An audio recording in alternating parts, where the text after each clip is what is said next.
CA final सितंबर 25 का जो पहला पेपर है फाइनेंशियल रिपोर्टिंग वो 3 सितंबर को होने वाला है और फाइनेंशियल रिपोर्टिंग का सिलेबस थोड़ा सा वास्ट है।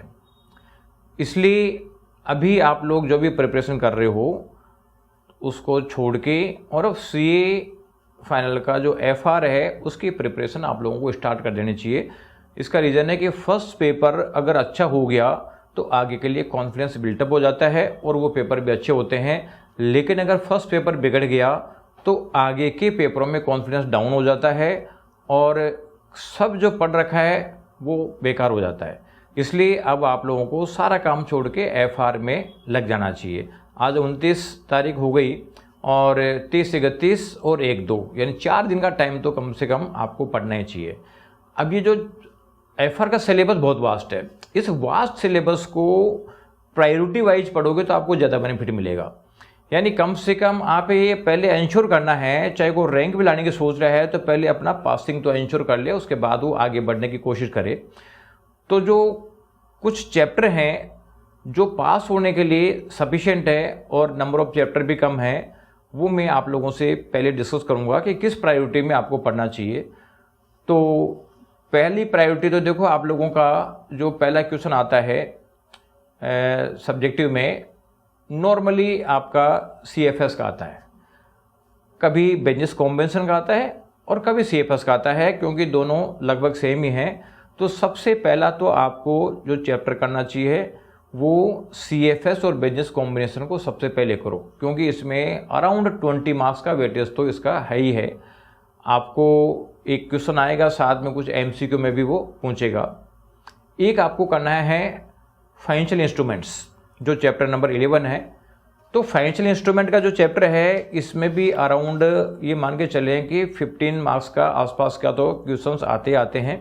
इसमें एमसीक्यू पूछे जाते हैं और सब्जेक्टिव पूछे जा सकते हैं। इसलिए अगर आप इसका थ्योरेटिकल प्योर थ्योरी नहीं करते हैं, ये ऊपर जो मैंने अभी बताया है बिजनेस कॉम्बिनेशन, सीएफएस और इसमें, तो प्रैक्टिकल क्वेश्चन तो आप लोग ढंग से कर ही लें कम से कम। इसके बाद में जो अगला चैप्टर आप लोगों के काम का है वो जो चैप्टर नंबर 10 है, ये छोटा सा है, जिसमें एग्रीकल्चर, एक गवर्नमेंट ग्रांट और एक है शेयर बेस्ड पेमेंट। आप ये मान लें कि शेयर बेस्ड पेमेंट का क्वेश्चन लगभग हर बार आता है, एग्रीकल्चर गवर्नमेंट ग्रांट में से नॉर्मली एक क्वेश्चन आता है और ये छोटी चैप्टर हैं और इसका भी वेटेज ये मान लो कि लगभग 12-13 मार्क्स के आसपास का है। इसके अलावा एक चैप्टर नंबर 9 है आपका revenue from contract with customers. इसका लगभग 12 नंबर का वेटेज, 12 से 15 का वेटेज रहता है। ये भी अच्छा है, लेकिन जो revenue from contract with customer है इसमें थ्योरी के साथ साथ आप प्रैक्टिकल के साथ साथ इसकी थ्योरी भी करनी पड़ेगी, क्योंकि इसमें बहुत बड़े बड़े प्रैक्टिकल नहीं है, कुछ छोटे छोटे थ्योरी को बना के भी वो कई बार क्वेश्चन देता है।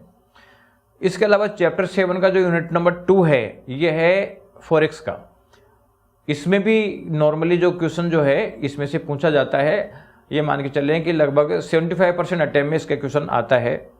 और एक फेयर वैल्यू मेजरमेंट है, इसका भी लगभग 75% अटेम्प्ट में क्वेश्चन आ जाता है 4 नंबर का। तो कुल मिला के ये जो चैप्टर मैंने बताई आप ये मान के चलिए कि 65 मार्क्स का पेपर तो इसमें से लगभग पूछेगा ही पूछेगा, और ये आपने ढंग से कर लिया तो पास होने की पोजीशन में आ जाओगे। इसके अलावा आपका जो अगला जो बात है उसमें चैप्टर नंबर 5 है। अब देखो चैप्टर नंबर 5 में वैसे देखी जाए तो 8 यूनिट है, लेकिन 8 यूनिट जो है इसमें भी अपन प्रायोरिटी वाइज बात करें तो सबसे इम्पोर्टेंट इसमें 2 यूनिट है। एक तो इम्पेयरमेंट ऑफ एसेट है और एक है आपका non current asset held for sale. यानी ये जो मैंने बताया, इसके बाद चैप्टर 5 उठाओगे तो पहली प्रायोरिटी में आप उठाओ impairment of asset and non current asset held for sale. इसकी अगली प्रायोरिटी में आप उठाओ चैप्टर इसका जो यूनिट नंबर 6 है इन्वेस्टमेंट प्रॉपर्टी और 8 है लीज। इसके बाद में आप उठाओ बोरोइंग कॉस्ट को, इसके बाद उठाओ आप इम्पेयरमेंट ये इंटेंजिबल असेट को, फिर पीपी को और लास्ट में इन्वेंट्री को। तो यानी ये जो है इसमें भी अराउंड 15 मार्क्स के आसपास का वेटेज आपका है। इसके अलावा चैप्टर 6 का यूनिट नंबर 1 है जिसको हम बोलते हैं एम्प्लॉयमेंट कॉस्ट, एक टैक्सेशन वाला है इनकम टैक्स का। चैप्टर 7 का यूनिट नंबर 1 और चैप्टर 8 का यूनिट नंबर 2 और 3 है ईपीएस और ऑपरेटिंग सेगमेंट। यानी ये जो आपका 65 मार्क्स का वेटेज बताया, जिसके बाद इन चैप्टर्स का वेटेज अराउंड मान लीजिए कि 28 से 30 मार्क्स के बीच का है। तो ये आपका 65 प्लस 28, तो ये मान लीजिए कि लगभग 85 एंड 80 अबो का हो गया ये। और इन चैप्टर्स को ढंग से कर लोगे तो आप ये मान लीजिए कि आप 80 प्लस मार्क्स तो आराम से लाने के पोजीशन में आप आ जाओगे। इसके बाद जो रिमेनिंग चैप्टर्स बचे हुए हैं, वो रिमेनिंग चैप्टर्स आपके जो है वो टाइम निकले तो आप करना, अदरवाइज नहीं करोगे तो भी कोई दिक्कत नहीं है। और अदर चैप्टर्स की बात करूं तो उसमें पहली प्रायोरिटी पे लेना है आपको first time adoption of Indian accounting standards. इसमें नॉर्मली क्वेश्चन पूछते हैं, और एक जो क्वेश्चन पूछा जाता है अदर में, वो पूछा जाता है प्रेजेंटेशन ऑफ फाइनेंशियल स्टेटमेंट, जो चैप्टर 3 का यूनिट नंबर 1 है।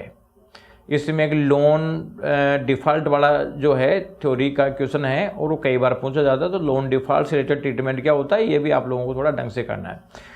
तो ये आप लोगों को प्रायोरिटी वाइज करने से आपको काफ़ी बेनिफिट होगा। और इसमें जो ध्यान रखने की चीज़ है वो ये है कि आपका बैलेंस शीट का हेडिंग सब हेडिंग से सही होना ज़रूरी है। बहुत सारे बच्चे मेरे पास कॉपीज लेके आते हैं, वो कहते हैं देखो मेरा बैलेंस शीट बना हुआ है, 14 मार्क्स पूरा सही है, मार्क्स नहीं आ रहे हैं। तो एक चीज़ आपको ध्यान रखने की है कि यहाँ पे बैलेंस शीट के मार्क्स जब मिलते हैं जब शेड्यूल 3 का प्रेजेंटेशन बिल्कुल प्रॉपर है, हेडिंग सब हेडिंग बिल्कुल पूरा नाम समेत है, उनकी सीरियलिटी भी सेम है। ये सब चीज़ें आप करोगे जब जाके मार्क्स आएंगे। मैं देखता हूँ कि नॉलेज के बजाय प्रेजेंटेशन के मार्क्स करते हैं, इसलिए जिस पैटर्न पे आईसीआई के स्टडी मटेरियल में क्वेश्चन सोल्व करे हुए हैं, या एक दो सजेस्टेड उठा के देख लो, उस सजेस्टेड में जिस तरीके से क्वेश्चन सोल्व किया हुआ है सेम पैटर्न लेके चलना है। जब तो मार्क्स आ जाएंगे, अदर पैटर्न फॉलो कर लिया तो फिर मार्क्स नहीं आएंगे। तो इस चीज़ को आप लोगों को ध्यान रखना है।